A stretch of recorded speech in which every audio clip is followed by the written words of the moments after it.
Welcome inside the Grady Cole Center here on the homecoming night as the Queens Royals will play host to the visiting Flying Fleet from Erskine. Alongside my broadcast partner, Kevin Salvadori, my name is Will Long. So glad you could join us. Kevin, what can we expect tonight between these two teams? Well, these teams, they met back in November, which is quite a while ago, so it's hard to get a barometer from that game, but the Royals were able to win that on the road, and they did it playing dirty. They got a lot of turnovers, 19 points off of those turnovers, 18 points off of those turnovers, 19 points off of offensive rebounds, so they were doing the yeoman's work. And I think they're going to do that tonight here again. But Erskine's been playing better basketball of late. They've won 2 in a row, and they got 4 players in double digits scoring. And that's something that last game the Royals played here, they played against a team that had 5 scores that scored double figures every game. And that's tough to match up against because they can hurt you in so many different positions. So the Royals are going to have to be pretty aggressive and pretty tight on defense. We will take a quick look at the starting lineup. First for the visiting Flying Fleet from Erskine. At guard, a 6'1 junior from Erlanger, Kentucky, number 4, Mike Gabbard. At guard, a 6-foot junior from Inman, South Carolina, number 10, Deshaun Hall. At forward, a 6'5 freshman from Smyrna, Georgia, number 1, Roderick Perkins. At forward, a 6'5 junior from Lithia, Florida, number 33, Jake Haslam. And at forward, a 6'6 senior from Walton, Kentucky, number 3, Corey Sorrell. The Flying Fleet, coached by Mark Peeler.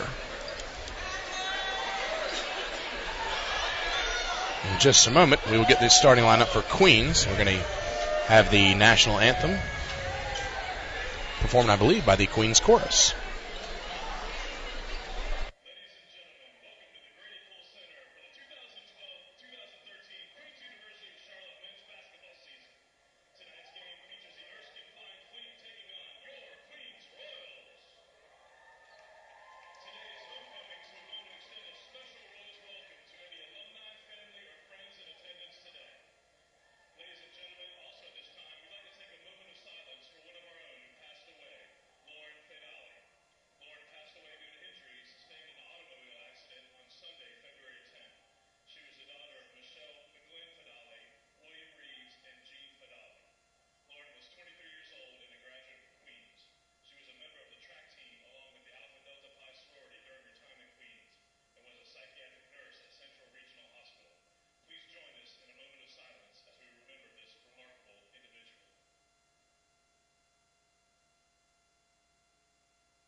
So now we'll take a look at the starting lineup for the Queens Royals. At guard, a 6'1 senior from Fayetteville, North Carolina, number 21, Brandon Nichols. At guard, a 6'5 senior from Burlington, North Carolina, number 4, Nate Blackburn. At guard, a 6'3 freshman from Charleston, South Carolina, number 11, Trey McClain. At forward, a 6'6 senior from Garner, North Carolina, number 15, Antonio Stabler. And a forward, a 6'10 senior from Leicester, North Carolina, number 35, Sam Johnson. The Royals are coached by Wes Long. Queens comes into tonight's game 11-10 overall, 8-7 in the conference. Erskine comes in at 14-7 overall, 9-7 in the conference. So two teams, Kevin, that are neck and neck really with each other. And this is what we saw last time we were here. The Royals were looking up at one game.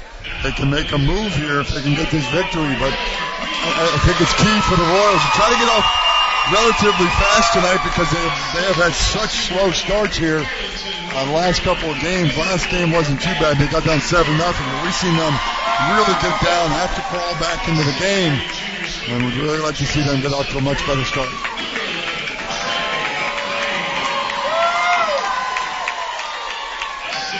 And you know, I like Trey McLean a lot and what he does, and he just fills the stat sheet up across the board. And he's the type of player that's going to be very important for them tonight.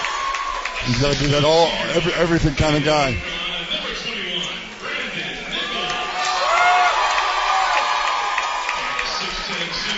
You see Brandon with his shoulder taped up. Do you know what happened with that? Sorry? Brandon Nichols with his shoulder taped up. Actually, just first time I've seen that. I have no idea what happened there. I wasn't sure if you had, your brothers, He does not fill me in on everything. I was just thinking you may get filled in a little bit, but it'd be interesting to see how that affects him. It is his left shoulder, so it won't be as detrimental if hers is right. Got a percussion band in the house for tonight's game. I think it's at high school. I think it's South Meck High School. They're pretty good. Oh yeah. I like it. I wish they would bring a band here more often.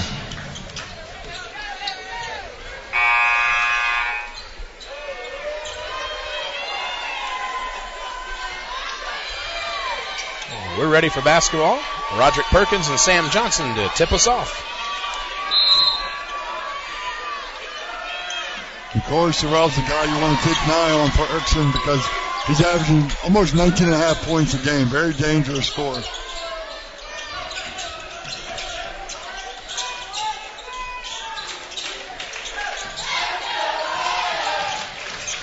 Ball deflected out of bounds.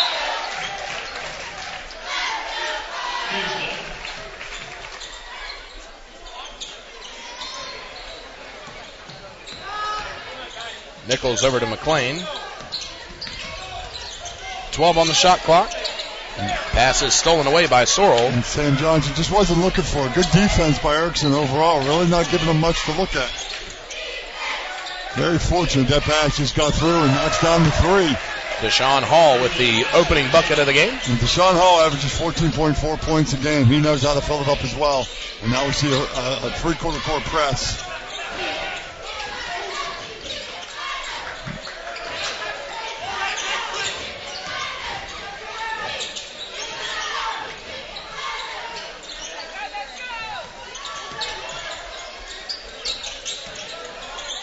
Defense really looking good for Erskine. Really not giving anything up. Very, very good help defense. Stabler knocks down his first shot of the game. When you got somebody like Tony Stabler who can just shoot right over top, that helps out a lot.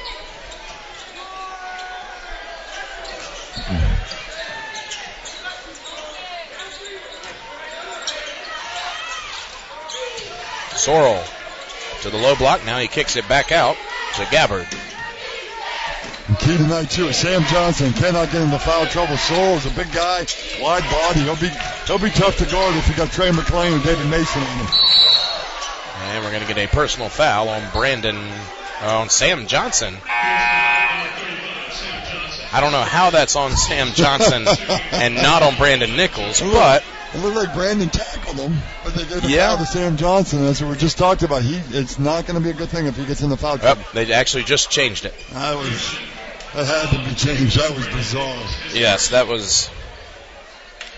I don't call it out before I see the refs unless I'm 100% sure, and I started to call that one on Brandon Nichols.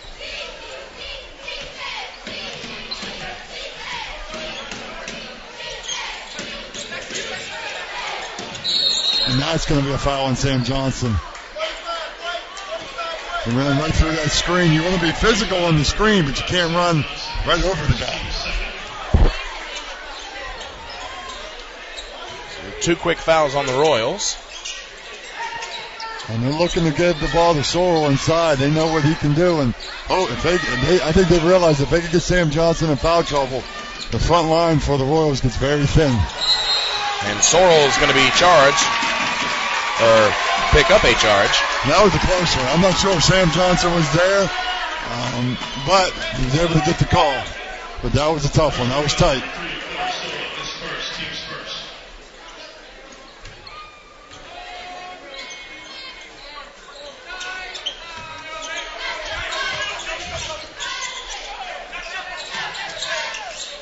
You see the full court press, not a very aggressive press. I think it's just trying to slow them down, take some time off the shot clock before they get down to half court. Joby Glimp gets to the baseline, misses the jumper, and Sorrell boards it for the Flying Fleet. And Joby's been playing with more confidence of late, and I like it. I like seeing what he's doing. Three is too long for Perkins. Nichols rises up, misses the runner, and Sorrell with another rebound. So far, a little sloppy from both teams. They really don't have a good rhythm going. Trying to get a good feel for this game, but a little bit sloppy right now.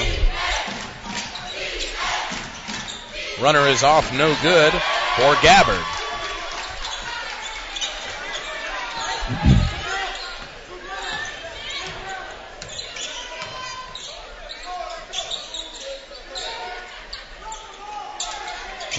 If it's me, it just seems like the Royals are a little sluggish right now. Their movement out there is not as crisp and sharp as we've seen in the past.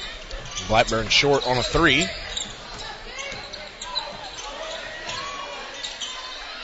Got to get 3 new subs in for Queens. I think Coach might be seeing their energy level. It's just not really good right now. We've seen them be really sharp, high energy, and right now it's not as good as we've seen in the past. Sorrell kicks it back out to Perkins. Deep three on its way from Haslam is no good, but a long rebound to Hall. Haslam, that was a foot behind the NBA three-point line.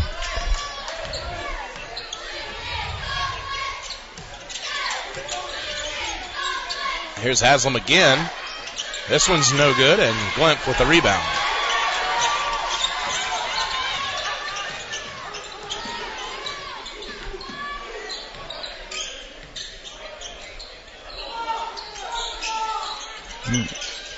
And again, you see the Royals they're slowing to get into their set. When they get into their set, they're just going through the motions right now. I like what Coach is doing. He doesn't like the energy out there. He's getting 3 subs in there. See if they can change things up a little bit. Trey Irvin, David Mason, and Trey McClain all checking in. And see how David Mason can guard Sorrell down on the block. That'll be interesting because he gives up quite a few pounds. High off the glass goes Mike Gabbard. A nice move, averaging just under 11 points a game. Good strong move. Used his body really well to create space.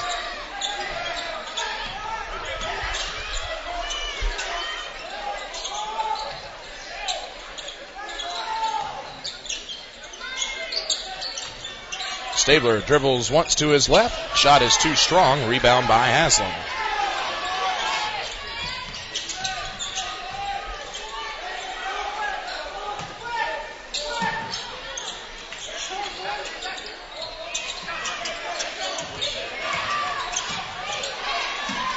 Nice pass from Hall to Perkins.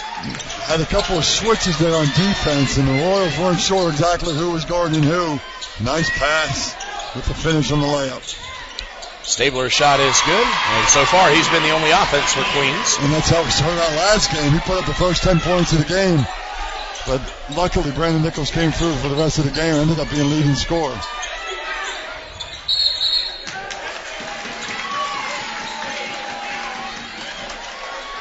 And we've got an off-the-ball foul on Mike Gabbard. It'll be his first personal and the second team foul. And that will take us to our first media timeout. And this is a good timeout for the Royals. They're a little sluggish. Get the coaches talking to them a little bit. Find something, maybe call a play here. Get somebody individually involved. But right now, just not a sharp start for them. And you think we got a great crowd tonight for the homecoming. Yeah, we were talking off the air. Might be the best crowd that we've seen. Most definitely this year. Yeah, absolutely. Absolutely. Very nice crowd. And Royals fans, during this timeout, we would like to Thank Nothing But Noodles. Nothing But Noodles offers soup, salad, and many different types of pasta, including American, Asian, and Italian specialties. Head over to Nothing But Noodles on Elizabeth Avenue to enjoy your favorite pasta dish. When you're there, be sure to ask them about their Queen's discount. That is Nothing But Noodles on Elizabeth Avenue. Very nice. Thank you. Nothing But Noodles. Never been there. You good? I have never been there. I know that Coach Long has been there, and he enjoys it.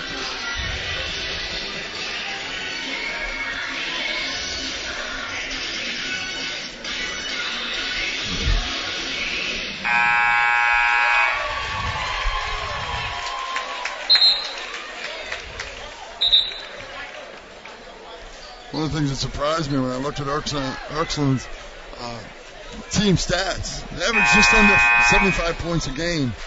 You have 4 guys that are averaging double figures, so that means they're not getting much from anybody else. So really, if you could key down on a couple of those players, this game gets much easier.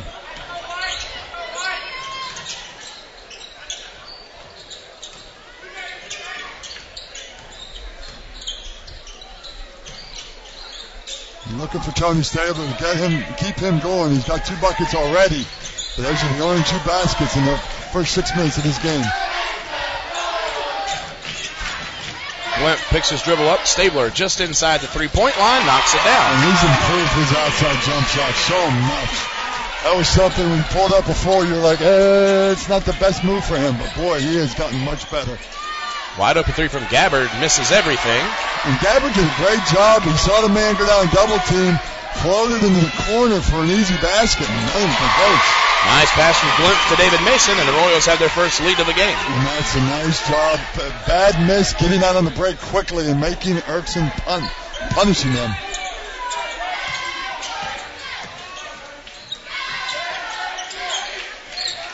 McLean with active hands, knocks it away. And that's what he does. He just causes so much havoc on the floor. And I know Coach Long loves having him. You got to be very happy. He's got a bright future here, just being a freshman. Addison Lawrence checks in for Erskine, and Brandon Nichols is in for Queens.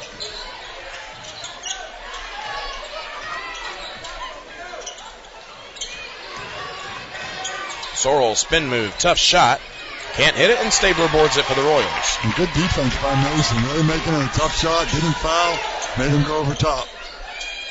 Stabler passes up the 3 over to Glimpf. Pass is deflected and stolen away by Perkins. Hall has to kick it back out to Gabbard. Good hustle by the Royals, getting back on defense. Looked like they had a break.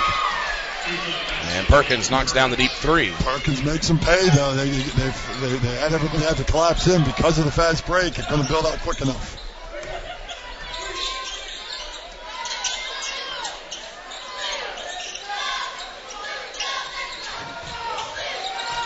Stabler's fadeaway is off, no good. Perkins with the weak side rebound. And we see a lot of the Royals just standing around watching Stabler try to do work. He's really hurt them so far, but he's going to need help. And Sorrell, nice feed to Sorrell, easy layup. Drew the defense to him and dropped it off for Sorrell, wide open. Pass is stolen away by Perkins, and he'll jam it home. And all of a sudden, Erskine has built a 6-point lead, 14-8. 7-0 run here.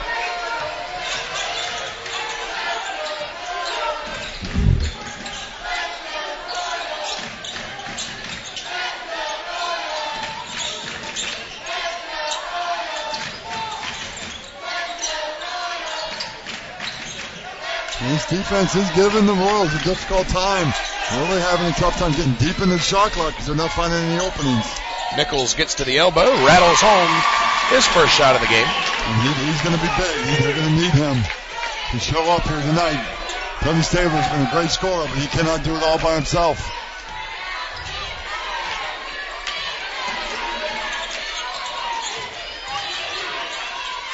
Perkins catch and shoot, got it. That was an NBA 3. He knocked that down with much confidence from deep behind the screen at the top of the key. Nice little play call.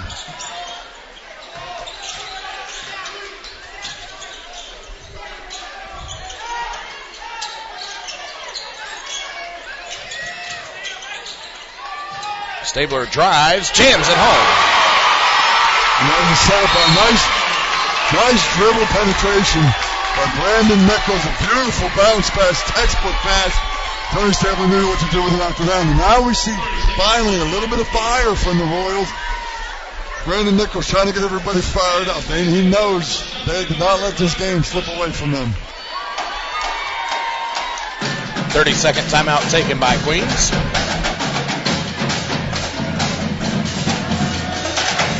That's stopped though. That's a 10-4 run that we've had so far since the Royals took the lead.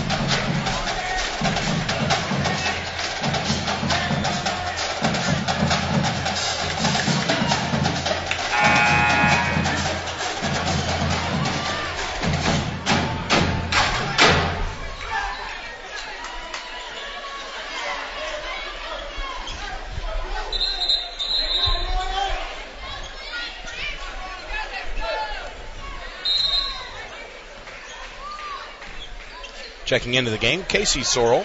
I would assume the brother of Corey. I don't think it's a very common name, so I would think so. And both from Walton, Kentucky. Oh, you never know. Coincidences. This is Chris Gore, who also just checked in. And there's Sam Johnson back on the floor as well. And a nice job. See a man and ball right there, stepping in front of that, getting a hand on it, getting a deflection. 13 on the shot clock for Erskine, and Hall will check back in. Checking back in for Erskine, number 10, Deshaun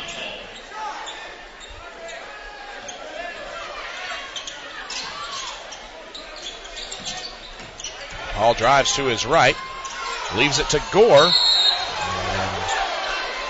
That was a heck of a play by Hall. He got in the middle, wanted to drop it on the baseline, wasn't there, was able to hang in the air, throw that ball all the way around two defenders for the drop back. For Gore. Nate Blackburn picks up his first personal, third team foul. That'll send Gore to the line for two. That did not look good.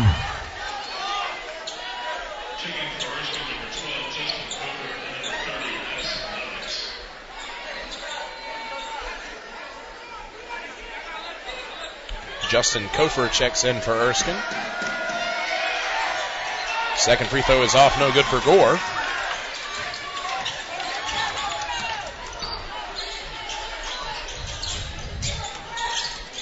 Brandon Nichols leaves it off for Sam Johnson, who finishes with his left hand. And Brandon Nichols has done a great job since he's moved over to the point, really running the offense, finding people, textbook passes, but that is a silly foul, 35 feet away from the basket. Just getting too aggressive by Brandon Nichols, and he knows better than that. And it's his second personal, and it will take us to a media timeout. Fans, during this media timeout, Queens would like to thank Dilworth Neighborhood Grill. Dilworth Neighborhood Grill is located on East Moorhead Street. It's open late until 2 a.m., and Dilworth serves everything from barbecue and fried chicken to pizzas and burgers. After tonight's game, go grab some appetizers while you watch some of the other basketball and maybe the NBA All-Star Weekend with your friends. When you're there, be sure to ask them about the Queens discount. That's Dilworth Neighborhood Grill, located on East Moorhead Street.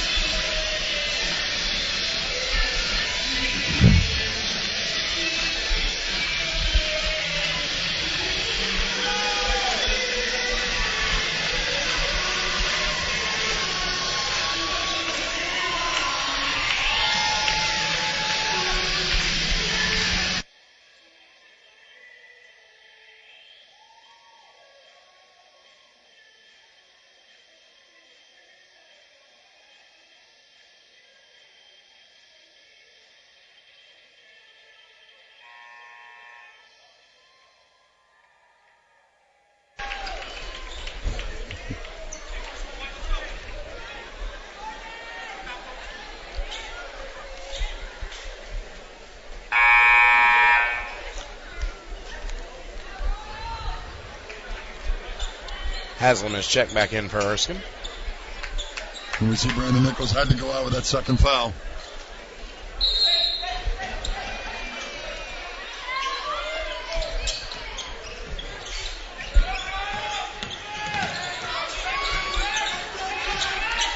Gabbard kicks it over to Perkins, whose three is in and out, no good. It looked good while I was in the air, just came out.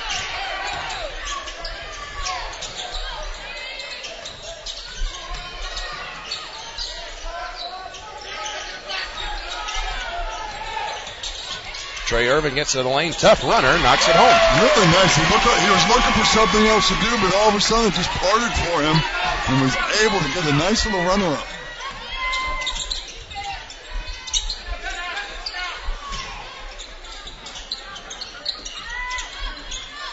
Sorrell faces up. Good defense by Sam Johnson. He really did a nice job staying on his feet, not going for the pump fake, but got beat there though. And Sorrell lays it home. And that's where Sam has trouble. When you take him away from the basket, he's a little bit slow laterally. Sorrell did a very nice job pump faking and getting right around him, and there's no help defense.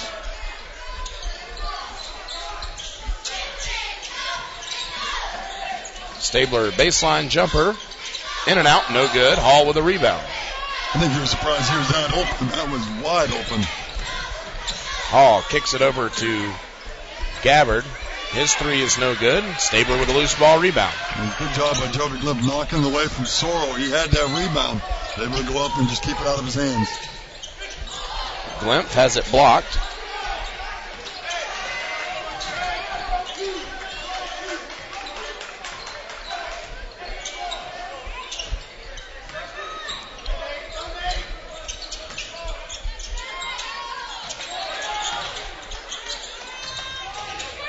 Stabler has it knocked out of bounds with 5 on the shot clock. Antonio was pretty surprised that he did not get a foul called on that. It looked like he got a lot of contact that he was able to create on that shot.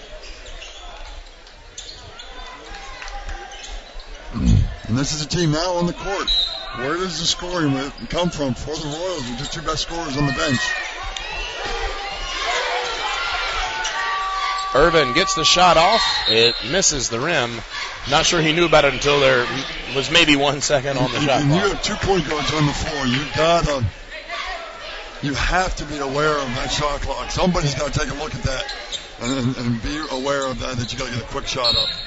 And a carry called on Gabbard.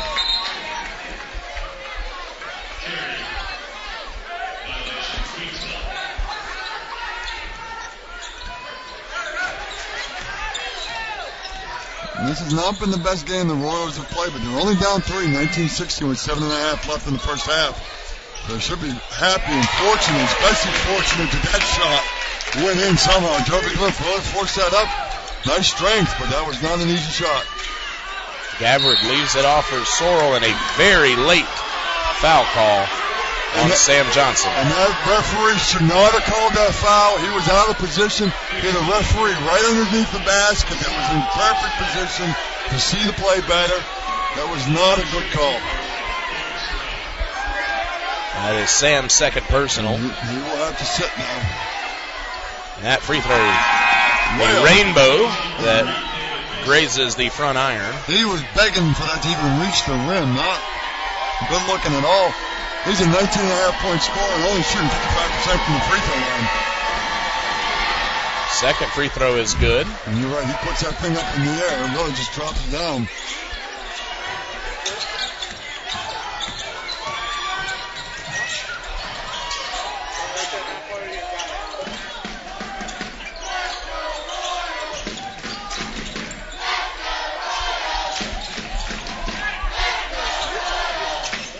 Irvin over to Blackburn.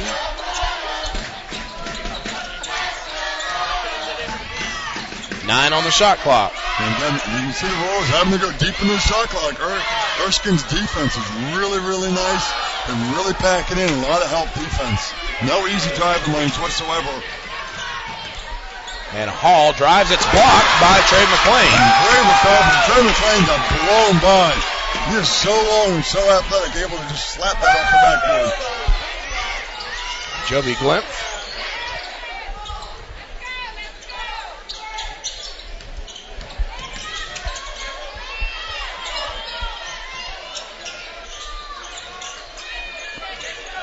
Mason works his way to the low block, high off the glass and in, and we're all tied up at 20. Good strong move, splitting the double team, really getting to the glass. Not something we've seen much from him, but nice aggressive move. Count the bucket for Gabbard. And Trey Irvin will pick up his first personal. And Gabbard did an excellent job. He really created that contact, made the referee have to call that foul.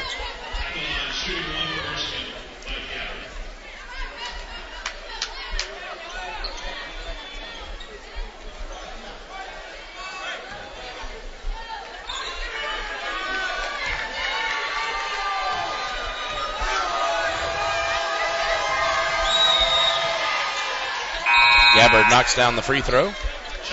Gore will check back in for the Flying Fleet. And Griffin Shaw checks in for the first time for Queens.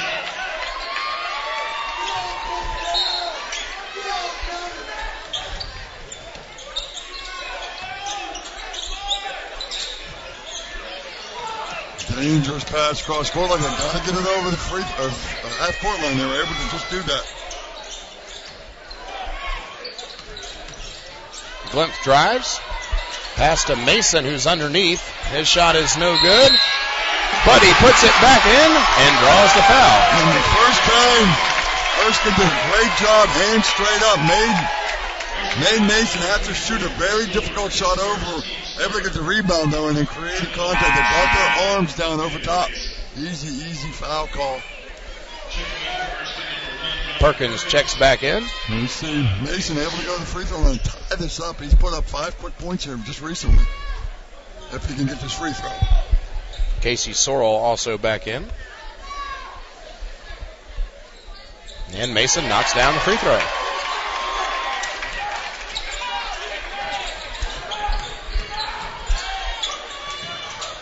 Hall drives, leaves it off for Corey Sorrell, who lays it up and in. We've seen it a couple times now. We've seen the perimeter defenders of the Royals get beat pretty badly on the dribble penetration. They're forced to help out, and they're finding the open man.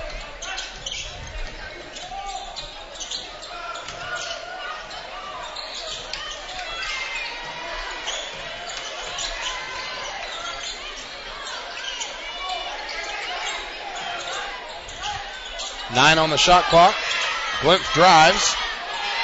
And that's going to be a held ball. And that's a good call. That was a good block shot. Did a real nice job not going up for that pump fake. And that will bring us to a media timeout. Right now the Royals are just stagnant on offense. They really are. Queens fans, during this timeout, we would like to thank Boston Market. Need dinner for the whole family tonight? Head on over to Boston Market to pick up some all-natural slow-roasted chicken with loaded mashed potatoes, macaroni and cheese, and sweet corn. Boston Market is located on Providence Road, just seconds from Queens. While you're there, be sure to ask them about their Queens discount. That is Boston Market, located on Providence Road.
Nice roll by Sorrell.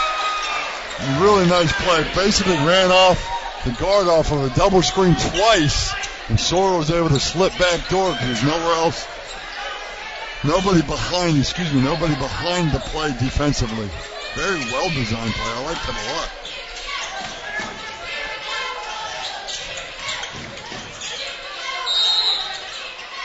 Glimpse drives, gets to the free throw line, and is fouled by Casey Sorrell. That's his fourth team foul.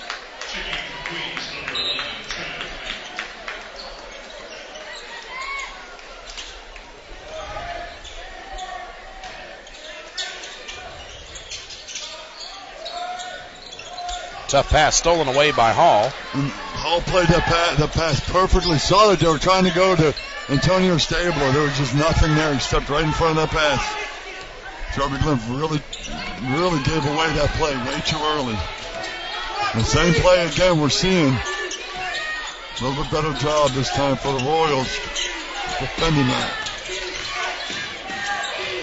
Sorrell spins over to his brother. His floater's no good. Stabler with the rebound.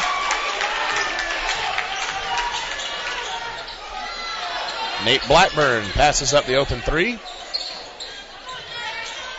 Trey McClain has it swatted away out of bounds. Well, I thought I heard a slap from all the way up here on that one. They've been calling this game a little odd. On the outside of the perimeter, they're calling them tight, and they're letting a lot of contact go down low.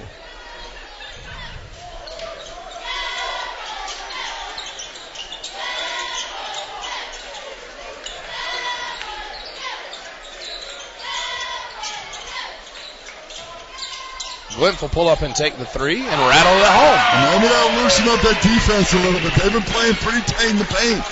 They need to knock down a couple outside perimeter shots so they can try to loosen up that D.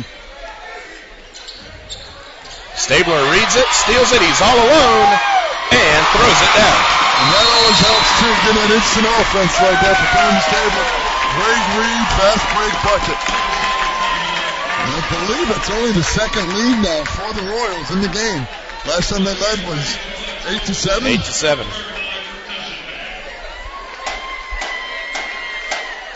Fans, we'd like to remind you, coming up at halftime, we'll take a look back at the first half stats, and we will preview the second half of action.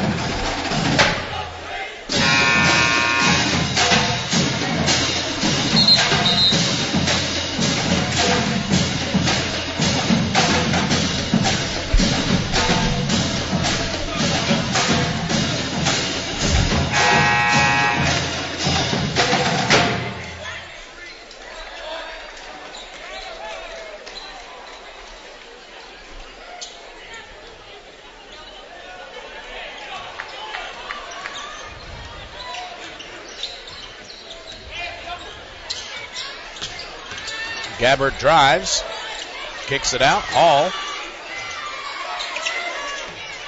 A deep three is good from Corey Sorrell. Goodness, that was 3 feet behind the pro three-point line.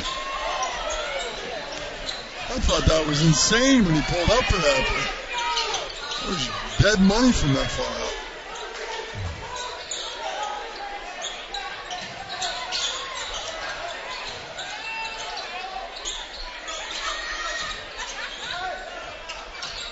Joby Glimpse goes left, gets to the low block, and somehow high off the glass drops that one in. That's the second time we saw him dribble penetrate, get himself into trouble, but bail himself out with a nice shot.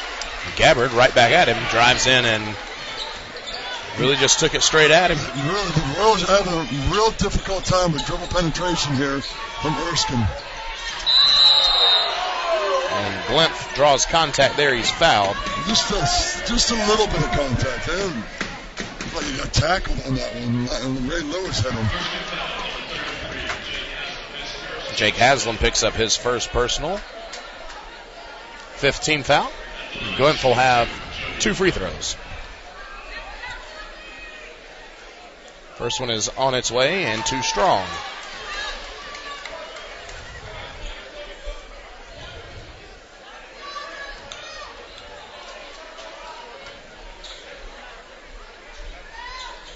Second attempt is also too strong, and Corey Sorrell with the rebound.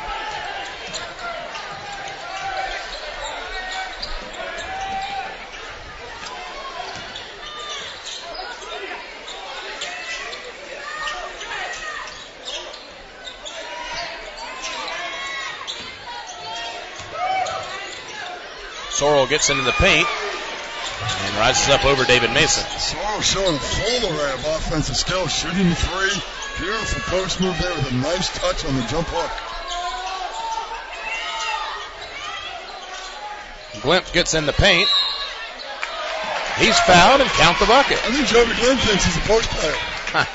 The way he's going down there and muscling up those shots, that's impressive. Second personal on Gabbard. Glimp with a chance to pull the Royals within one. Joby on the offensive end has had a pretty good first half so far.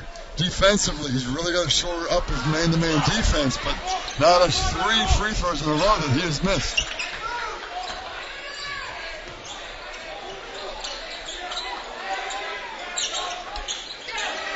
Sorrell has it stripped by Trey McClain out of bounds. It's Trey McClain. He knows that Sorrell's got a definitive size advantage against David Mason. Came down and helped. Always such active hands. He's a smart player for just a freshman. Really, really good basketball sense. A minute to go here in the first half.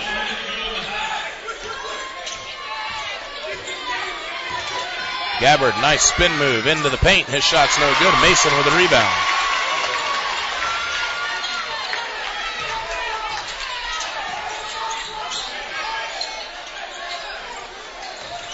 Stabler spins on the low block. His shot is blocked by Perkins. And Cody Stabler, bad decision. There was 1-on-4. He had a couple of players on the opposite side of the floor that were wide open. He should have kicked that out.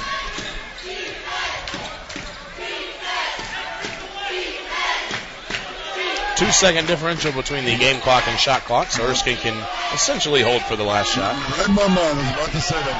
They're going to hold for the last shot here. 2-point lead, no reason to rush it.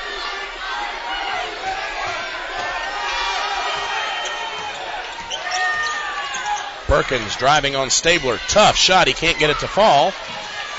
McClain has it deflected, and that'll end the first half. Erskine on top, 34-32. We'll be back in just a few minutes, and we'll take a look at your first half stats.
Welcome back inside the Grady Cole Center here at halftime of homecoming as the Erskine Flying Fleet hold a 34-32 advantage on the Queens Royals here at the break.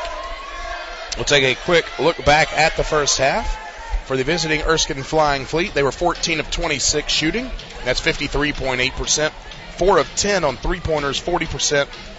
And 2 of 5 from the free throw line, 40% as well. Leading scorer was Corey Sorrell with 14 points. Roderick Perkins adding 10 points. Leading rebounder for the Flying Fleet was Corey Sorrell with 4 rebounds. Erskine only had 13 rebounds in the first half, 3 on offense, 10 on defense, and they were -2 in the rebounding category in the first half. 7 assists to 4 turnovers for Erskine, 2 blocks, and 5 steals. For Queens, 15 of 25 shooting, 60%, 1 of 3 on three-pointers, 33.3%, only 1 of 4 from the charity stripe, 25%. Royals were led in scoring by Antonio Stabler with 10 points and Joby Glimpf with 9 points. Leading rebounder was Stabler with 5 boards. Queens grabbed 15 rebounds in the first half, 3 on offense, 12 on defense. 6 assists, 7 turnovers, 1 block, and 1 steal for Queens. Both teams scored 20 points in the paint in the first half. Erskine had a 12-6 advantage in points off of turnovers. Queens held the advantage in fast break points, 4-2. Second chance points, 3-1. And bench scoring heavily favoring Queens, 18-0. So Kevin, what stood out to you? Yeah, that's what stood out to me was the bench really came through for the Royals. Brandon Nichols only has 2 points because of foul trouble. Didn't get a lot of playing time. Joby Glimpf did a great job coming in off the bench, getting 9 points. Really played well. And we see David Mason with 7 points as well, so that's a big part of what came off of the bench for them. They need to get Brandon Nichols involved in this second half. But really, and there's only 2 players that are really hurting the Royals from Erskine. Perkins and Corey Sorrell are really doing a lot of damage. But if you look at the statistics, not anything disparagingly one way or the other to each team individually.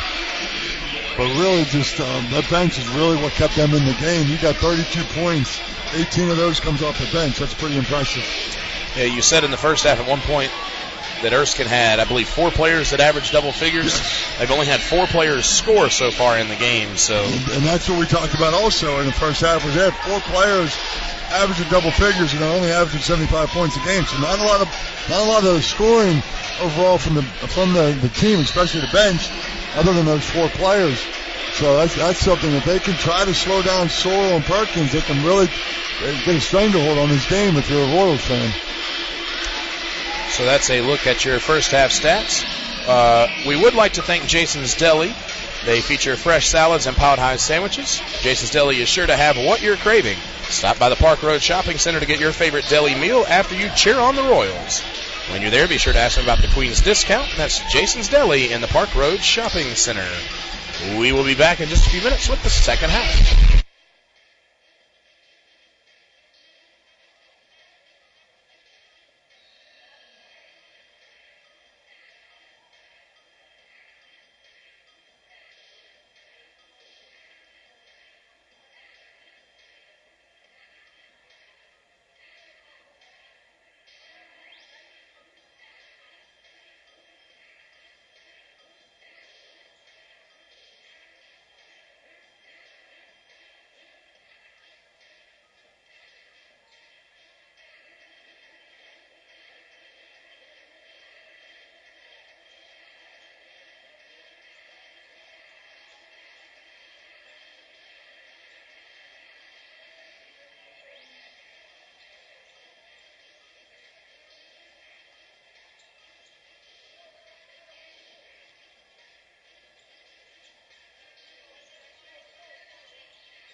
Welcome back inside the Grady Cole Center here at halftime.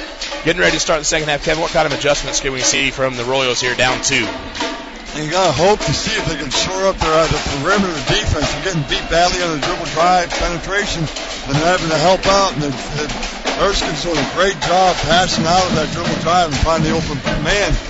For Erskine, you're just going to keep feeding your 2 big boys. You're going down to, of course, Sorrell and Perkins, and they're really, really doing a lot of damage. So we'll see if they're going to just keep feeding them the ball and let them take over. Queens will get the ball to start the second half. And look for Brandon Nichols to be kind of aggressive here early in the second half, trying to get started. He's the type of player, he gets frustrated when he has to sit on the bench for that long. Sam Johnson is also back in the lineup. He had to sit for a while as well. Nichols back out to Blackburn. I'm very impressed with Erskine's fundamentals on the defensive end. They don't go for a lot of pump fakes and really fakes at all, and they really, really just make things difficult. Nothing open easily. And deep in the shot clock again. Nichols has it poked away by Hall. No reset. And Stabler can't hit the shot, but it's out of bounds off of Erskine. And smart play by Stabler, knowing the shot clock was running out. And a great play by Sam Johnson, knocking that ball away from one of the Erskine players off of another player to keep possession.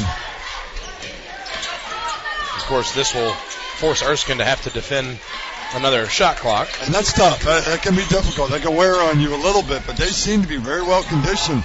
And they're happy to go deep into the shot clock every time. Stabler. Nichols loses that ball, and Perkins doesn't have the numbers.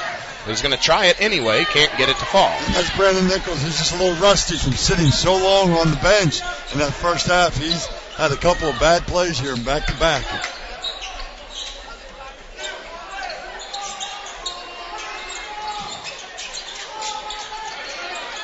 Stabler. Now Nichols from the baseline. His shot's way too long. He is really rushing. You can see how frustrated he is right now. And when Tony Stabler got that ball on the post, Erskine sent over a double team right away. They're going to demand that somebody else for the Royals beat them. They're not going to let Tony Stabler take this game over. That was a long possession by the Royals, but not a good-looking possession whatsoever. Haslam.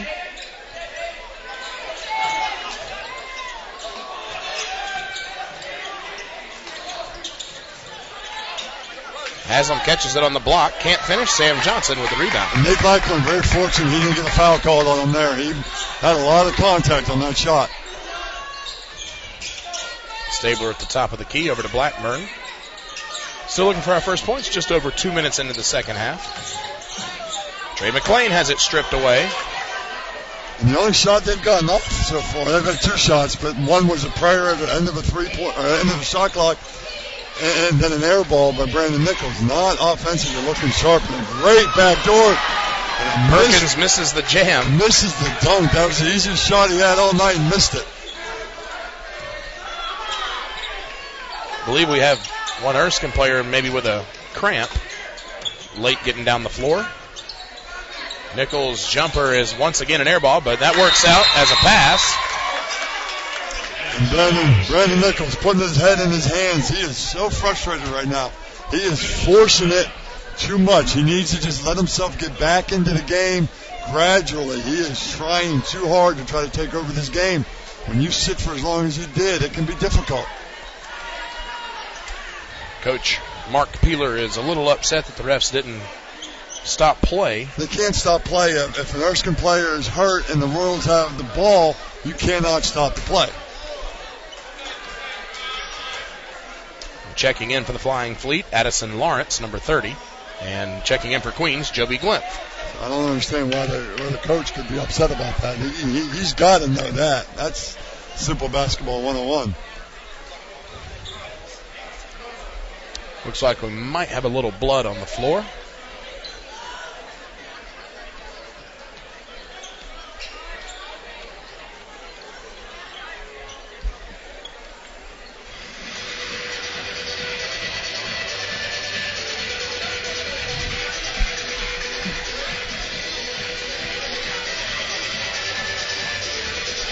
this game started out kind of rough for both teams on each end. So far here in the second half, we see kind of a mirror image from that first half and how it started up. Very, very disorganized. Just out of sync, both teams right now.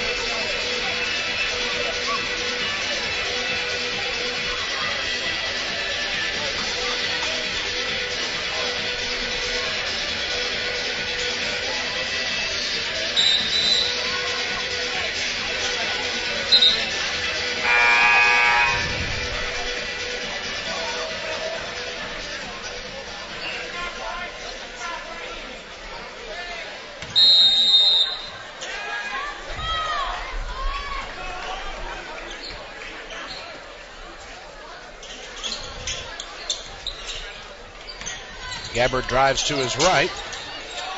Now kicks it over to Perkins.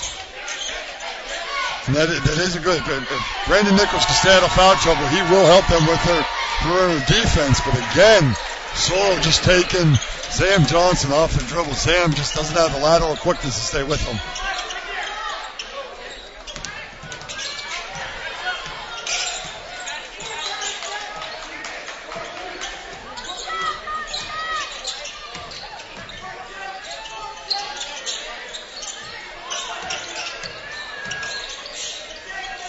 Glent will pull the trigger on a three. It's no good. Perkins with the rebound. Looked pretty good. And we talked about Joby at halftime. An excellent first half. Trying to keep that going. Nice pass from Gabbard to Corey Sorrell. And that's that dribble penetration we talked about in the first half and the halftime. They're just breaking them down and finding the open man, cutting to the basket. Nate Blackburn. Cross-court pass to Joby Glent, who passes up the three. In the same spot. He just missed the last one. I don't know. He was wide open. Looked like it could have been a good shot for him.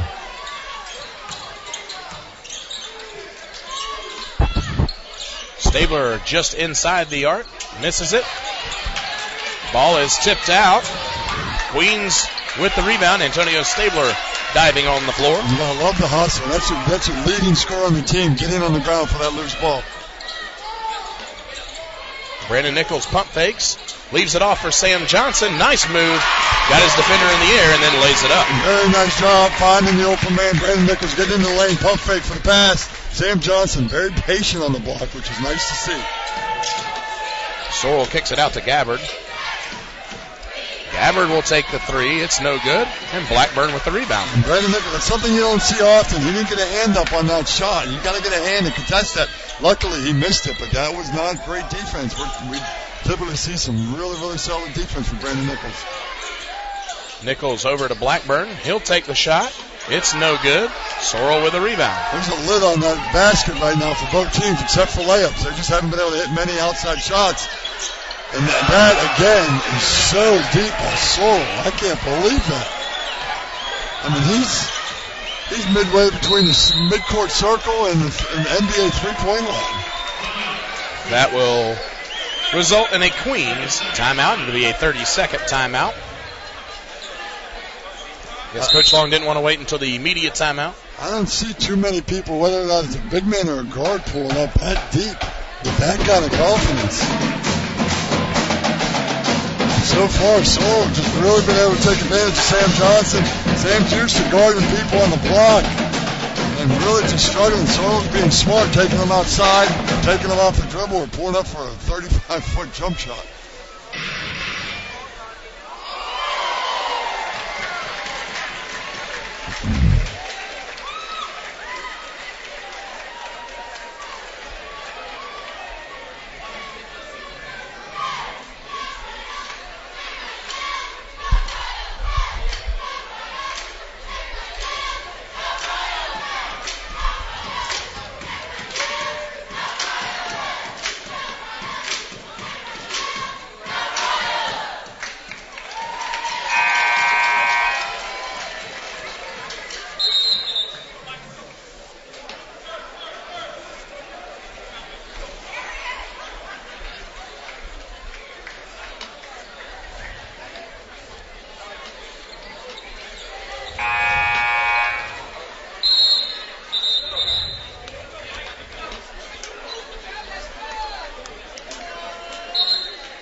Trey Irvin is checked in for Queens.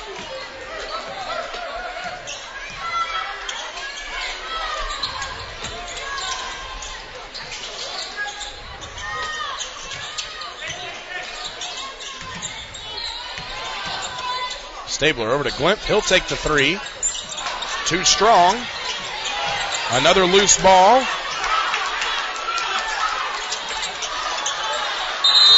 And finally a held ball called. I believe that'll give it to Erskine. That will bring us to an official timeout. And again, you love the hustle by the Royals, but boy, they're just struggling to find any openings against Erskine's defense. During this timeout, fans, we'd like to thank Bricks Pizza. Located on the corner of East Boulevard and Scott Avenue, Bricks Pizza is known for their wide variety of classic, veggie, and California wood-fired pizzas. Grab a pizza to go or dine in with your group at Bricks after the game. Be sure to ask them about their Queens discount. That's Bricks Pizza on the corner of East Boulevard and Scott Avenue. Erskine with their defense, they're really just packing it in, begging the Royals to shoot threes. They're only 1 of 3 in the first half. I think they've missed 2 so far here in the second half, so they're not respecting, if they missed 3 in the second half at least, they're not respecting the Royals' outside game whatsoever right now, making it very, very difficult for them to create anything.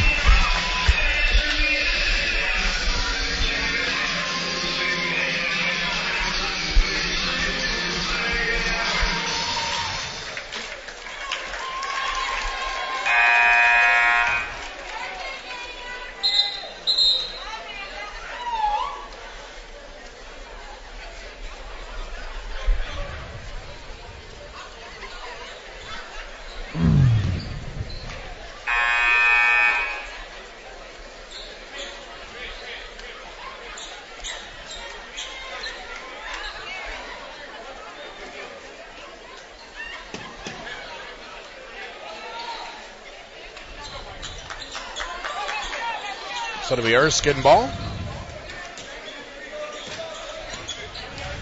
And we see the Royals, looks like they're starting out in the zone defense. First time tonight we've seen that. They have gotten beaten badly off the dribble penetration, hoping to maybe shore up this defense. And it's an early turnover. Nichols pulls it back out. And you would like to see them go a little more aggressively on the fast break there, just to see if they can create something, because when they're getting their half-court sets, they're really struggling. Nichols drives. He's going to be fouled on the floor. And that foul will go to Deshaun Hall. I believe that's his first personal. First team foul, and that's the first foul of the second half. And we're 6 minutes and change into the half, so players have to like that. It's kind of bizarre how they've called this game, though. They've called it equally on both sides. I just think it's been inconsistent as how they've called the game.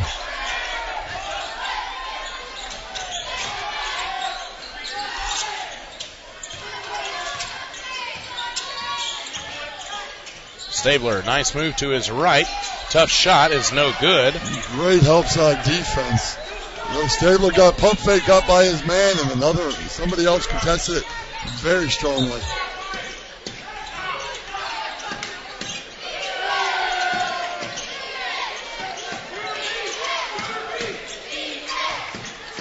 Gabbard dribbles it back out. 15 on the shot clock.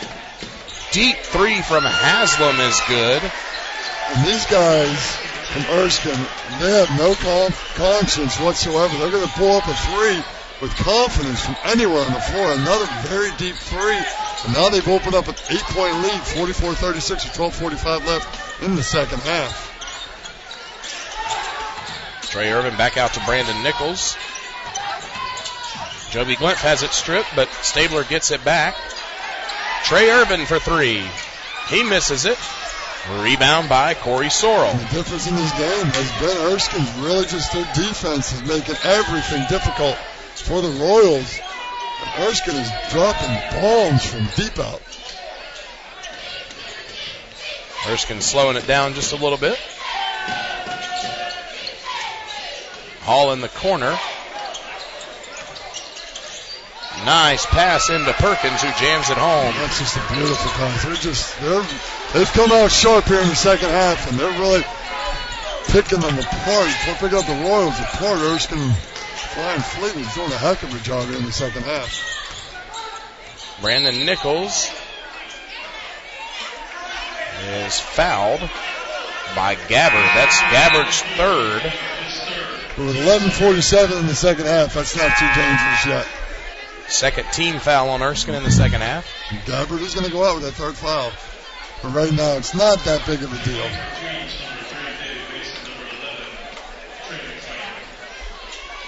Trey McLean and David Mason in for Queens. Stabler gets into the paint. His shot is short.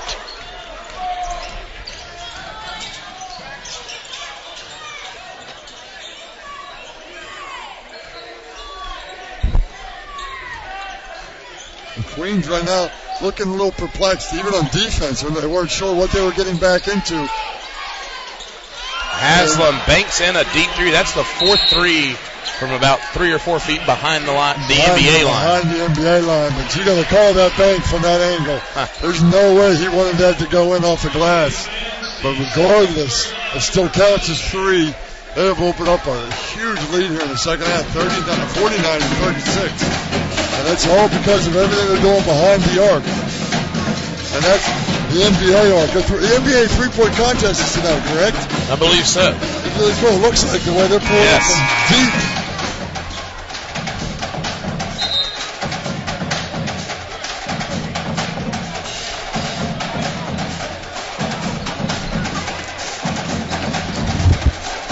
I think the Royals, they're just shocked that they keep pulling up from that far away from the basket. They're even more shocked they keep going in.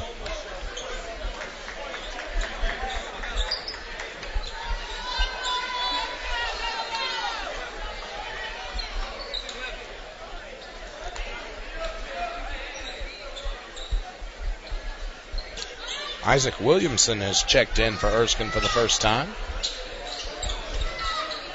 Now we see a hard full court press, not letting them get the ball in. Then they're going to drop back. They'll try not to give up anything easy and really play tough defense inside.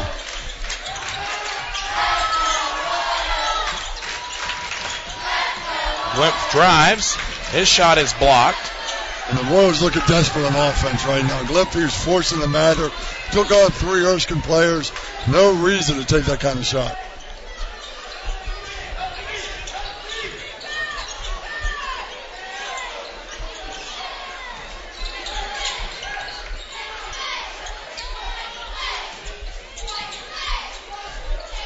.12 on the shot clock.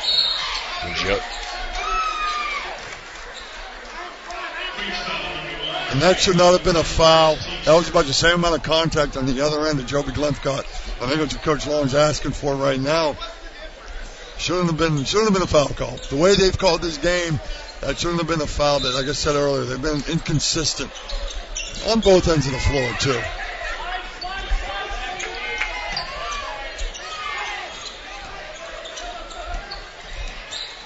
Perkins crossover dribble. He kicks it out to Williamson. Can't get the roll. That'll be Royals ball. Hell ball possession to Queens.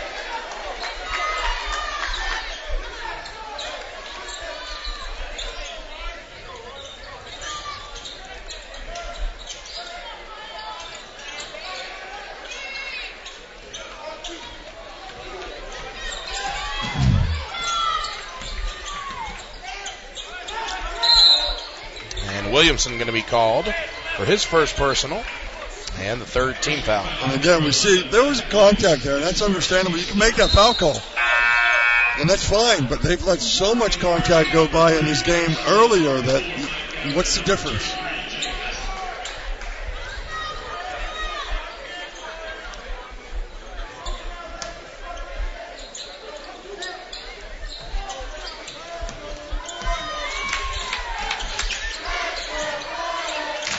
Stabler at the elbow, over to McLean.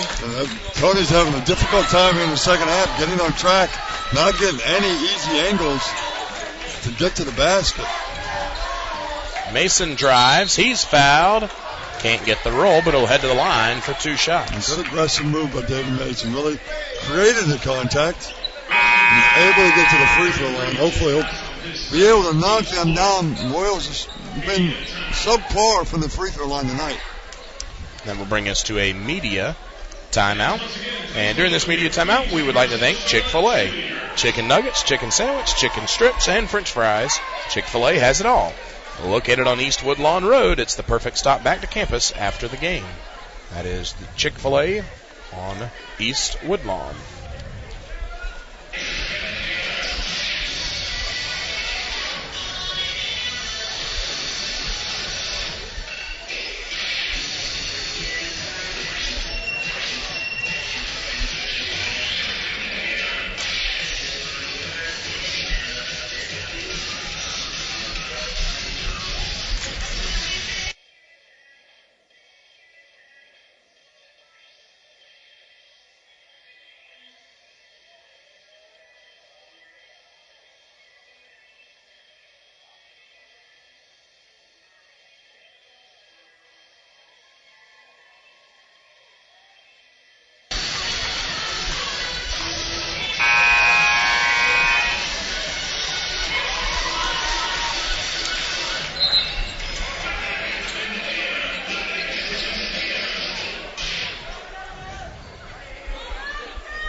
First free throw attempt from Mason. Friendly roll. That's the first time we can say that in the second half. Been a tough second half, and Mason improving on his free throw line. Just under 65%, but misses the second. That's only the 5th point here in the second half, and we're over 10 minutes into the second half now.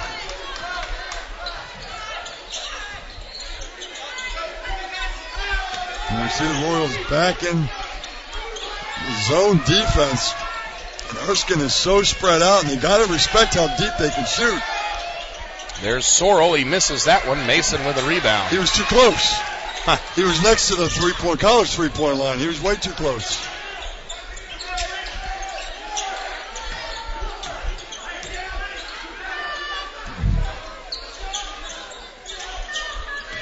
And look at Royals. They just look befuddled on offense. They don't know how to create anything right now.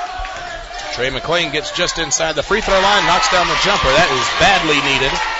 Desperately needed, but gets them within 10.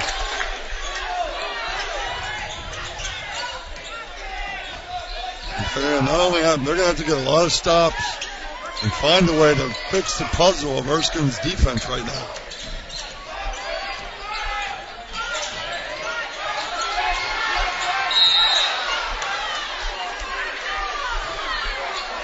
Trey McClain is going to be called for his first personal. And Trey was doing a great job playing defense on the ball. Wasn't letting Gabbard get anywhere, but the problem was he got a little too aggressive at the end.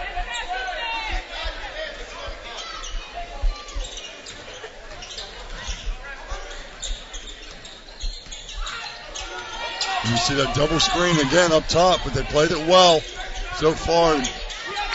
Looking for Sorrell on the block. Hall kicks it back out to Gabbard. 15 on the shot clock.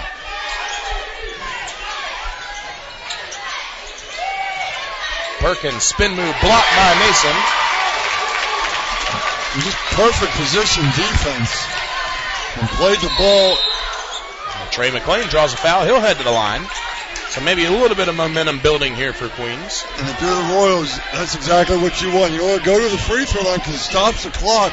You have a chance to score points, but they just haven't done a good job so far from the free throw line.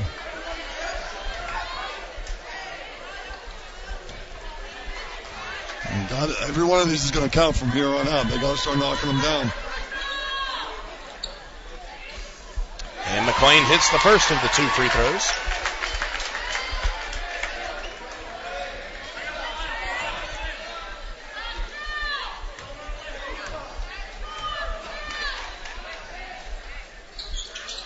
Second attempt is good. Back to an 8-point game. So they're crawling back into it. It's a 5-0 run now for the Royals. We see a full court press.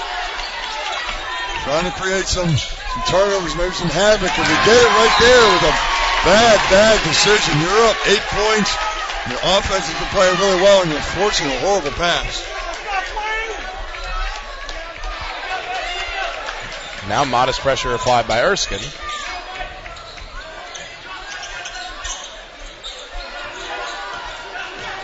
And their pressure's more just to slow down the tempo a little bit. Really not trying to get too many turnovers. Stabler is there for the putback jam after Nichols missed the layup. That's the first basket by Tony Stabler in quite some time. He hasn't been able to get open, but hitting the glass, doing the dirty work, and exploding for a nice dunk. Into Sorrell. Kicks it out to Perkins. Tough drive. He misses. And Royals. Definitely, the Royals have the momentum right now. Joby Glimpse drives and hits it off the glass, and that will bring us an Erskine timeout as the Royals have gone on a quick 9-0 run. 9-0 run. Boy, the engine on return very quickly.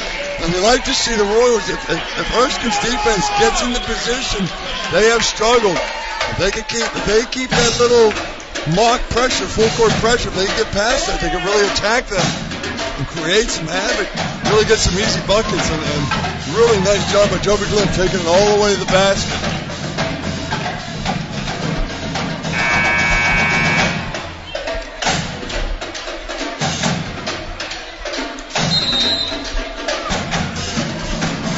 Game was dangerously close to slipping away for the Royals. This 9-0 run has been exactly what they need to claw their way back into this game, because things are looking pretty bad.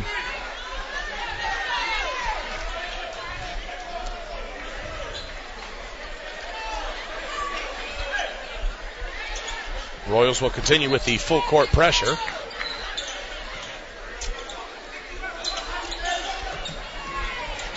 Hall, all the way in. It's blocked by Stabler. That's 3 blocks in a row on Erskine. And Nichols got way ahead of himself there. He really did. He really wanted. I think he realized you want to push against his defense, but there was just nothing open. He got up in the air. You can never want to go up in the air and not know where you're going to be going with the basketball.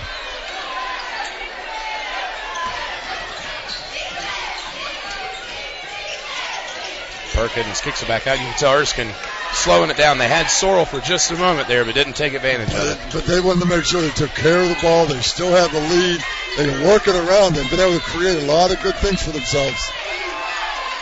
Sorrell drives and tried to draw the foul. Looked like there was some contact, but Tony's underneath the basket. Looked like he might have got hit in the face. There was a lot of, again, this is what I'm talking about, the inconsistency of the referees. They call some, and they can absolutely be called as fouls. But then something like that where there's that much contact between two players, it's got to be something, whether it would be an offensive or a defensive foul. As it stands, it's just out of bounds. And Royals got a chance to cut this within 2. Ahead to Trey McClain. And he finds Stabler and he jams it home. If you're the Erskine coach, your half-court defense has been so good. Why are you putting this press on? Because they've been tearing it apart and being able to get some easy baskets. I don't understand what the change is on the defense. Hall is open, misses the 3. Sorrell with a big offensive rebound, and he's going to be fouled. That is a good rebound. He went up against 3 Royal players and able to get that rebound. And that's Joby Glimpse's second personal, 3rd team foul. If I'm Erskine's coach, Mark Peeler, you got to get out of that full court press because it's just getting beat badly, and they're getting layups, and that's how they got back into this game, because they built momentum from getting some easy buckets. Sorrell over to Perkins. Perkins seems to be quiet in the second half. I don't think we've called his name out too much. Gabbard drives. That's a charge. And it is a charge. That is a good job by David Mason stepping up into that charge and taking the body contact. And that is Gabbard's fourth personal, 16 foul. And now that's an issue. We talked about it earlier. 3 fouls, not that big of a deal. But 4 fouls, and again, we see them staying in this full-court press. I am shocked. Addison Lawrence checks in to replace Gabbard. How long would you leave Gabbard on the bench? You can't leave him on there too long. I'd say a couple, maybe 2 minutes at the most. He's been great at finding the open man. He really has. He's been key for that dribble penetration that we've talked about. And he's not looking for his own shot. He's really dishing off beautiful bounce passes to the open men. Joby Glimpf drives into the paint. Can't muscle it in. Gets his own rebound. Now he draws the foul, and he'll head to the line where he has struggled tonight. He has struggled mightily from the line, but Joby Glimpf's out of position. He should be playing the post, I guess, the way he's playing tonight.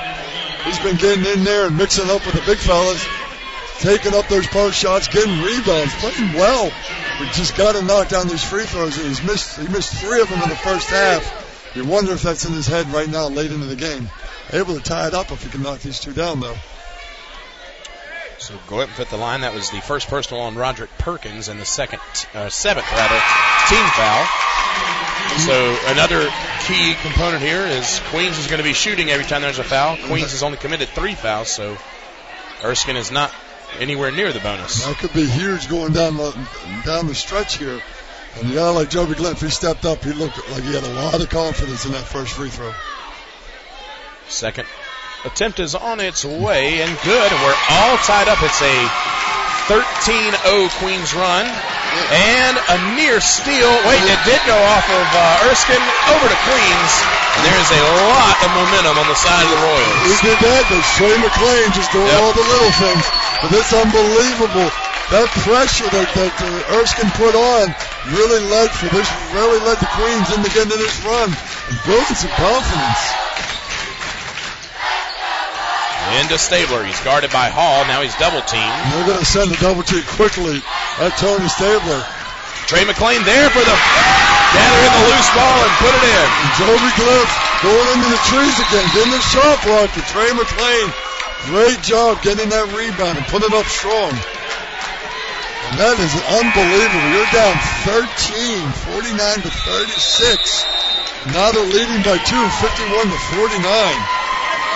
And they stopped play there. Trey McClain was having a few words with Corey Sorrell. And obviously they're just warning him. It brings him to immediate timeout so the coaches can address that. And you have to as a coach, because you know it's a great play. 2 plays in a row to Trey McClain. I know he's excited. I know he's amped up about the game, but you got to keep your head about you. You don't want to do something stupid, pick up a technical, send them to the free throw line. They haven't scored. Erskine hasn't scored in forever. And if they can keep them just second-guessing themselves, that's huge. But if you let them go to the free throw line and get a couple buckets, they're going to feel a little bit more confident. Fans, make sure you like us on Facebook by visiting www.facebook.com/Queens Royals. You can also follow us on Twitter at twitter.com/Queens Athletics.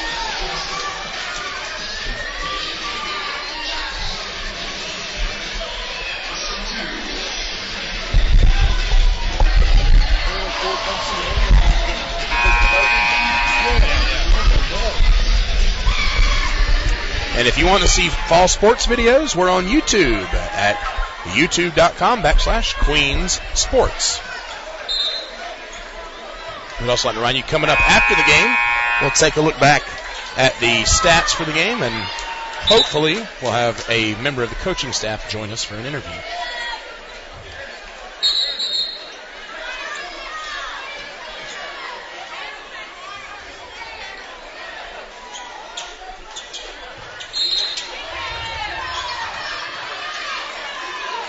And we see Gabbard back on the floor already. He sat out. About a minute. Yeah, about 1 minute. I called 2, so I was a little bit off. Gabbard gets his way into the paint and draws the foul. He really created something out of nothing. He really forced the issue.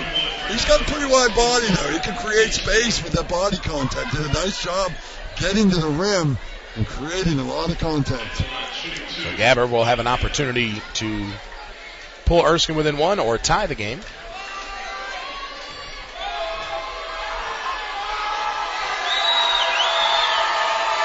First free throw is good. And I wish we had stats. That's been almost probably about a 5-minute drought that we've seen Erskine not be able to get a basket up.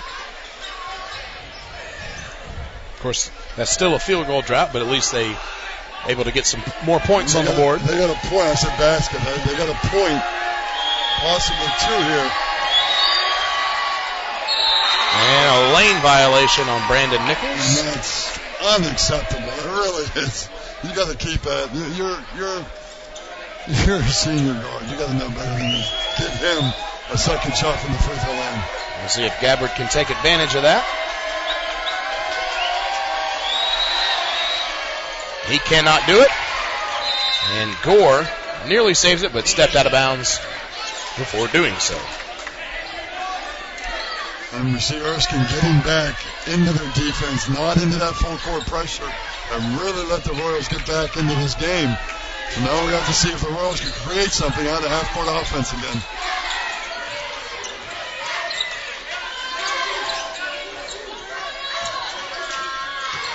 Glimpse out in front, over to Nichols.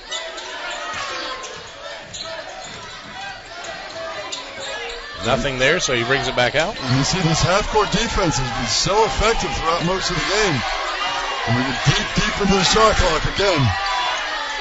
Glimpse muscles it up and somehow gets it to go. He's been going into the paint like that strong. How that went in, I have no idea, but that is a huge basket.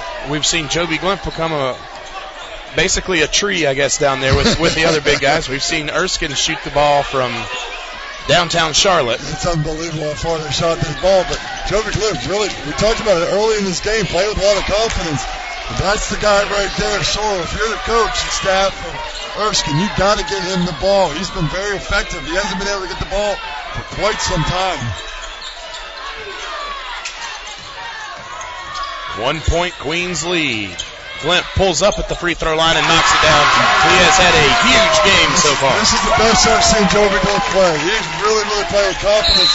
And Brandon Nichols, you cannot get out of position like that. He's just not playing his game like he typically does. That's his 4th personal, but only the 15th foul. It is, but he's got. I don't know. He's got to go because coach is talking to him. I think he thought they were going to the free throw line. Are they calling that? It's on the floor. That's what I thought, but the way they were lining up, it looked like they were lining up for a free throw, didn't it? A little bit, yeah. Queens lucky to get that sub in, actually, because the ball was already handed to the Erskine player. So we got Brandon Nichols. He won't be on the bench for very long, though. I guarantee you that. Hall guarded by Trey Irvin. And we see them going right back to Sorrell. He's very effective. Down on that block, but unable to get it. But Gabbard with a rebound. He loses it. David Mason comes up with a loose ball. Good call. They called the double dribble properly. That was a proper. Coach is very upset about the call, but it was a proper call. And now Coach Long picks up a technical foul. Yeah, they end up calling a double dribble on David Mason. And that was a correct call. He did double dribble. While Coach Long was requesting a timeout, one referee calls double dribble, one referee calls the timeout, and then Coach Long gets upset, and there's a technical. And that will send Gabbard to the line. He missed his last 2. And he knocks down the first one. It was a correct call in the corner for the double dribble. They let it go, and it was like the referee had to think about it for a minute and go, oh, wait a minute, I think he did double dribble. Second free throw is good, and it's now a 1-point game. And this is going to go down to the wire, folks. This is going to be an interesting one. Just under 3 minutes to go. And now Erskine's got the ball as well. Has a chance to take the lead here.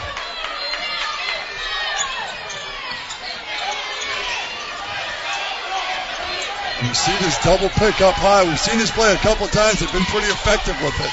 And Gabbard's really good at just changing direction. 3 ball is good from Perkins. Big shot, putting up Erskine by 2.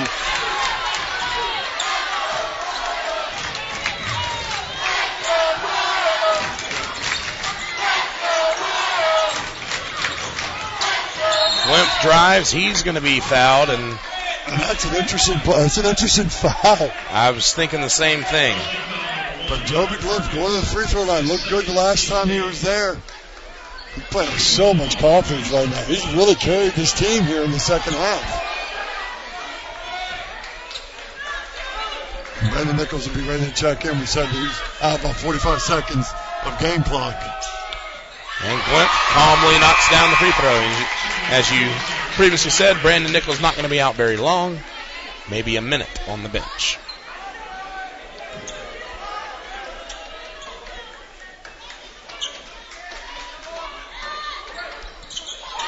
Second attempt from Joby is good. We're all knotted up at 57.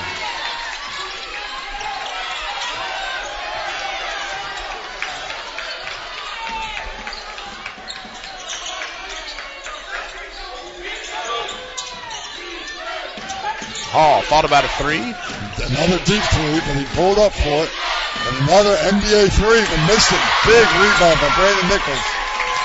Snatched it out. He's frustrated with the way he's played this game so far. Just under 2 minutes to go.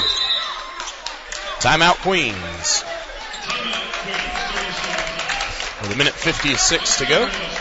Once again, we'll remind you, coming up after the game, we'll take a look at the stats from today's game. We hopefully will have a member of the coaching staff pay us a visit.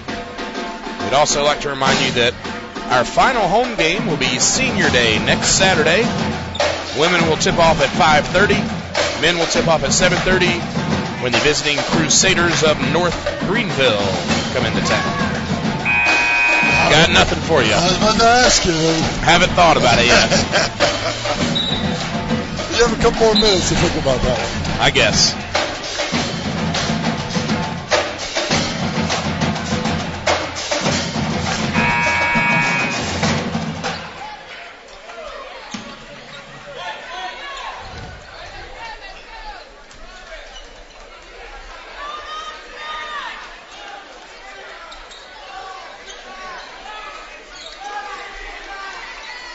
.27 on the shot clock for Queens. A minute 56 to play. All tied up at 57. Pass stolen away by Hall. Bad pass by Brandon Nichols. Really telegraphed that pass. Easy to pick off. Erskine with the layup. Fast break points. Up 59-57. Minute 40 left.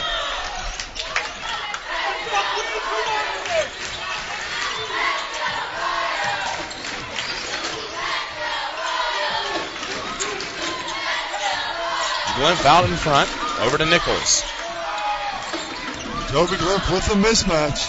Three from the top of the key. Brandon Nichols knocks it down. That's what he needed. He's not played well here in the second half. Here really all night. Knocks down the three, give him the lead. Big basket. Timeout Erskine with 1:11 to go in the game. I tell you, it doesn't matter how bad you play the game. If you make a couple of big plays going down the stretch to get to victory, the rest goes away. And you can forget about it pretty quickly.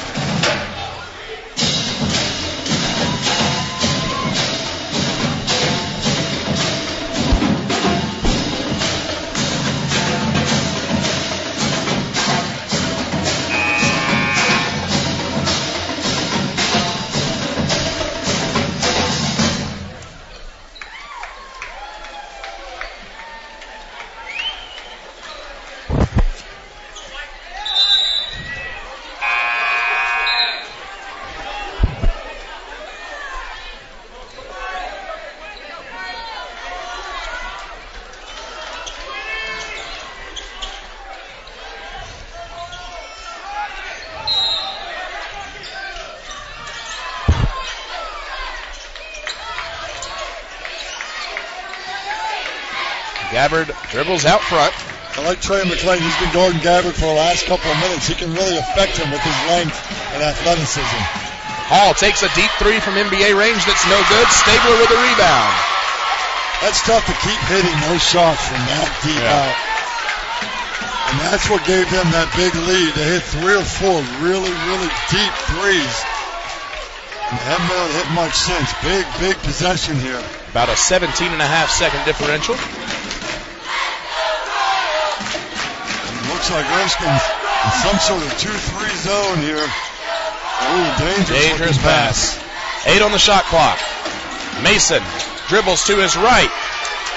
Can't get the shot to fall. Out of bounds over to Queen. And that'll say that they can hold the ball. Erskine's going to be forced to foul. You want to make sure you get the ball into the hands of some of your best free throw shooters. Mason made a beautiful play, taking it to the basket. Just unable to get it to knock down, but Erskine unable to get the rebound. Queens can now hold the ball, force Erskine to foul. Full timeout taken by Queens with 19.2 to go. And during this timeout, Queens would like to thank Harris Teeter. Harris Teeter provides neighborhood food and pharmacy to you at many different locations in the Charlotte area. With online shopping and meal planning available, the grocery store is at your fingertips without even leaving your home. That is Harris Teeter. I'm thinking this band. I know you are. They're doing a really good job. They really sound good. I looked up there when I was here earlier for the women's game, and they said, "Oh, here we go. We got a high school band." And I looked up and I go, there's not a lot of them up there. That's just the drummers. And boy, they knock it out pretty good. I'm impressed. They're good.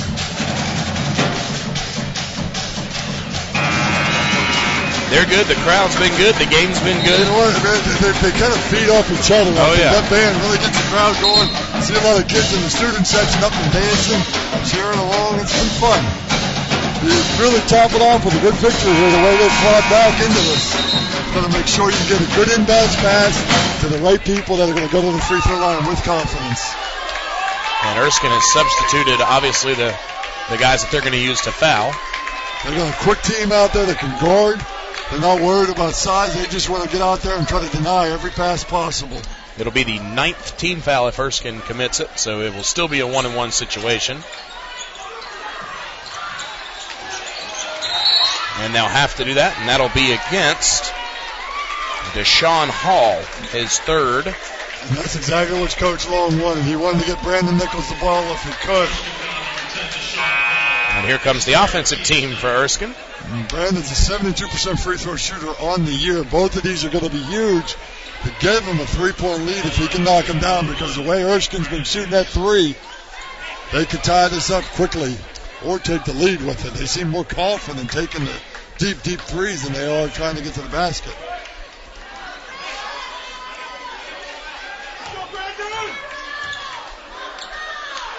Free throw attempt is on its way. No good. Sorrell with the rebound. Queens has one foul to give.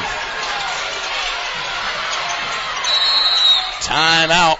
Erskine with 10.1 seconds to go. Brandon Nichols very upset with himself right now, missing that free throw. He knows those were huge. At least just one would have made a difference. But now they have any basket takes the lead. They got 10 seconds left to try to get something up. I'm thinking they're going to have to try to go to Sorrell on the block. He's been dominant down there when he's been able to get into good position. So with one foul to give, would you foul? Matters where they get the ball. And you got to make sure you foul before a shot goes up. If they get it in their prime location, absolutely foul before they can even think about shooting. But if they get the ball out of them deep on the perimeter, you absolutely don't want to foul.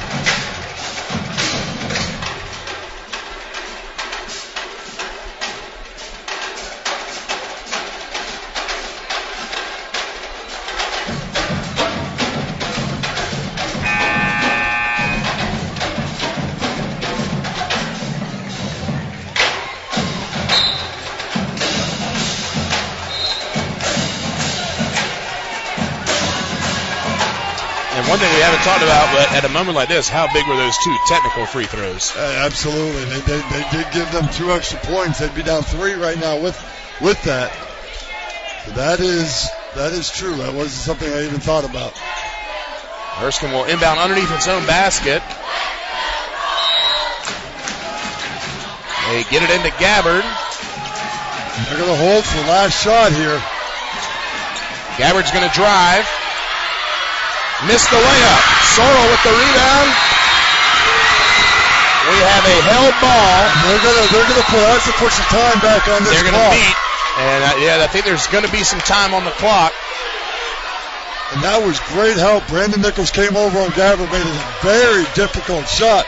Sorrell gets the rebound, but unable to elevate to get to the basket. So it looks like they're gonna have to put about some sort of time back on this clock. Maybe a second or just short of that. And I like the fact that they didn't call any fouls down there. They let them play. They're going to let the players decide this game, not a foul. Timeout Red, so they will timeout Erskine. So there will be time on the clock. It's yet to be determined. What did he just say? 0.8 seconds. So we said about a second, a little bit less. Yeah. So I think that's the right call too, because the whistle did blow before the final horn. 30-second timeout. It's not a full timeout, and the held ball will keep it with the Flying Fleet. 8 seconds. This is going to be difficult. You got to make sure don't let anything come around near the basket. I think Sam Thompson checked in. He's probably going to be guarding the man out of bounds to try to make it a tough pass for Gabbard. So you can catch and shoot in 0.8 of a second, yes, but if you're Erskine, do you draw up a lob? I mean, what do you do here? You want to get something closer going to the basket at best. You don't want to settle for a really quick three-point shot because you're not going to be able to gather yourself very well.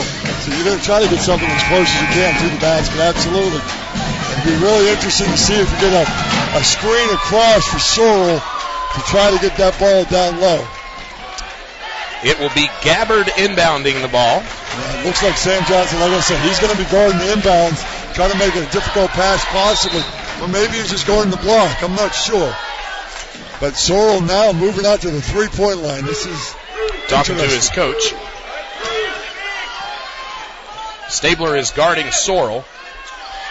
And now they switch sides. Yeah, they're switching sides, so it's a little odd. That's just crazy stuff going on right now, but I look for a back screen on Sorrell.